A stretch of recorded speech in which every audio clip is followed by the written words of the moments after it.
What makes a prophet genuine or false? Is it their charisma, their following, or something deeper? Let's delve into the book of Matthew, specifically chapter 7, verses 15 to 20. Here we find a profound metaphor, likening prophets to trees and their teachings to fruits. Picture a tree in your mind, its strength, its stature, its branches reaching out. Now imagine its fruits. Are they sweet and nourishing, or are they bitter and harmful? This metaphor isn't about botany, it's about discernment.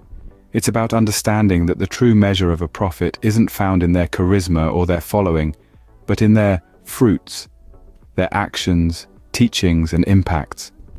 Much like how you wouldn't gather grapes from thorn bushes or figs from thistles, you wouldn't expect true righteous teachings from a false prophet. In essence, every good tree bears good fruit, and a bad tree bears bad fruit. It's straightforward, yet profound. This is the fruits test. It's a litmus test for discerning the truth from falsehood.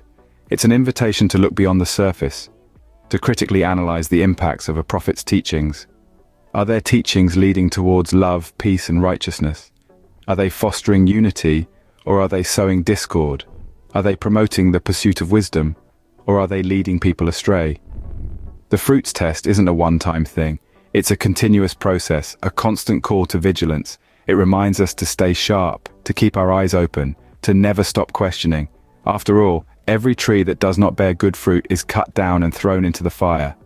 But let's not forget, this isn't just about prophets, it's about everyone. We're all trees in this metaphorical forest. We all bear fruit through our actions and our words. The question is, what kind of fruit are we bearing? Remember, a good tree cannot bear bad fruit, nor can a bad tree bear good fruit. How does one practice righteousness, and what does it reflect about their nature? Righteousness, as defined in the biblical context, is a state of moral uprightness. It is a condition of the heart that aligns with God's moral standards.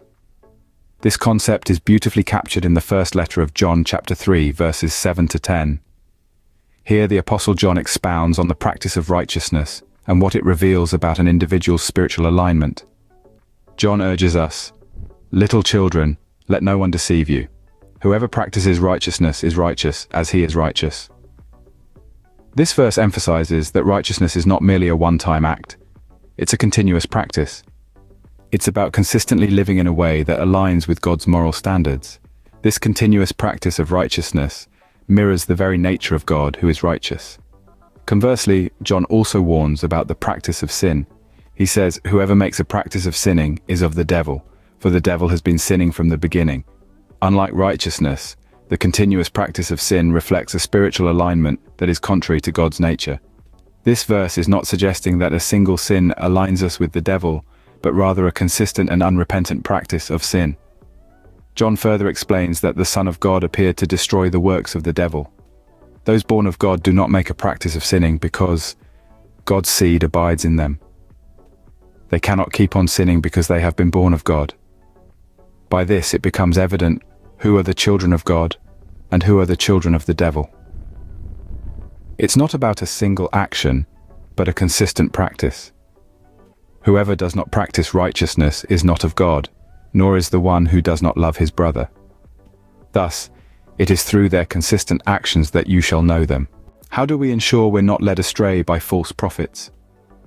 This is a question that has captivated minds for centuries, and the answer lies in the wisdom of the scriptures, particularly in the verses of 1 John 4, 1 and Deuteronomy 13, 1-5.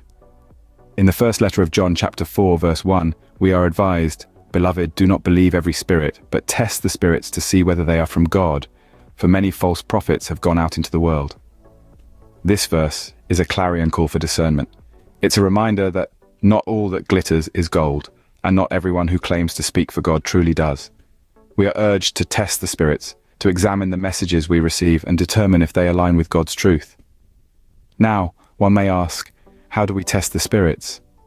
Deuteronomy 13, 1-5 provides guidance. These verses caution us against prophets or dreamers of dreams who, even if their predictions come true, lead us toward other gods. This is a clear indication that the prophet or dreamer is not of God, for the Lord our God is testing us to know whether we love him with all our heart and soul. It's a test of loyalty, a call to hold fast to God's commandments and obey his voice, no matter how enticing the alternatives may seem. It's a reminder that our faith should not waver based on signs and wonders, but remain steadfast in the face of God's commandments and His truth. So, testing the spirits involves discernment and adherence to God's commandments. It's about seeking the truth behind the words, examining the fruits borne by the tree. It's about practicing righteousness and staying true to the path laid out by God, not being swayed by false promises or misdirection. In a world filled with noise and numerous voices claiming to speak for the divine, it's crucial to have a discerning heart, a heart that tests the spirits, a heart that clings to God's truth. Therefore, test the spirits and hold firm to your faith. What is the nature of divine wisdom, and how does it manifest? It's a question that carries significant weight, especially when we're navigating the complexities of life. The answer lies in the book of James chapter 3, verse 17. But the wisdom from above is first pure, then peaceable, gentle, open to reason, full of mercy and good fruits, impartial and sincere. Let's break that down. The first characteristic of divine wisdom is that it's pure. Purity implies freedom from contamination or corruption. It suggests a wisdom that is untainted by selfish motives or deceit. This wisdom is not polluted by envy or selfish ambition, but it is clean, clear, and wholesome. Next, divine wisdom is peaceable. It favors peace over conflict, harmony over discord. It does not instigate quarrels or feed into divisions, but instead, it seeks to build bridges and mend broken relationships. It's the kind of wisdom that fosters unity and encourages reconciliation. Divine wisdom is also gentle. It's not harsh, demanding, or overbearing. It respects the dignity of every person, treats others with kindness, and is patient in dealing with their shortcomings. Openness to reason is another hallmark of divine wisdom. It doesn't shut down dialogue or dismiss differing viewpoints. On the contrary, it encourages healthy discussion, invites feedback, and is willing to adjust when presented with compelling evidence. Full of mercy and good fruits, divine wisdom is not just about knowledge or intellectual prowess. It's about compassion, forgiveness, and practical goodness. It leads to actions that are beneficial to others and contributes to their well-being. Finally, divine wisdom is impartial and sincere. It doesn't play favorites or harbor hidden agendas. It is honest, straightforward, and fair in all its dealings.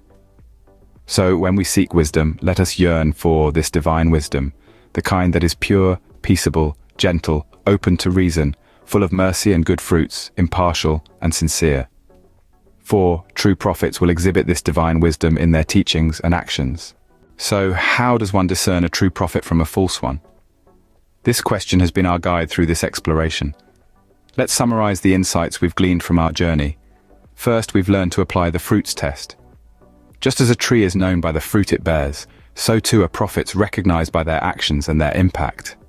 A good tree cannot bear bad fruit, nor can a bad tree bear good fruit. Remember, the quality of the fruit doesn't lie in the appearance, but in the substance within. Secondly, we've seen the significance of practicing righteousness. The true prophets are those who live righteously, demonstrating love and kindness to their fellow beings. They don't just preach about righteousness, they practice it.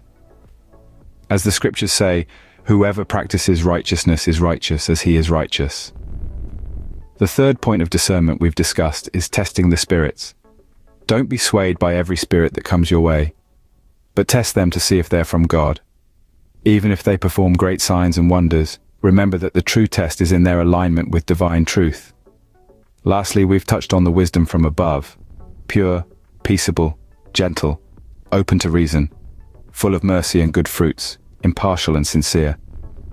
This divine wisdom is the compass that guides true prophets, helping them navigate through the complexities of life and leading others towards righteousness. However, it's important to remember that discerning true prophets requires vigilance and discernment. It's not a one-time test, but a continuous process. A true prophet is consistent in their actions, their words align with their deeds, and they consistently bear good fruits. In the end, it is not just about what they say, but what they do and the fruits they bear that truly matters. Thus, you will recognize them by their fruits.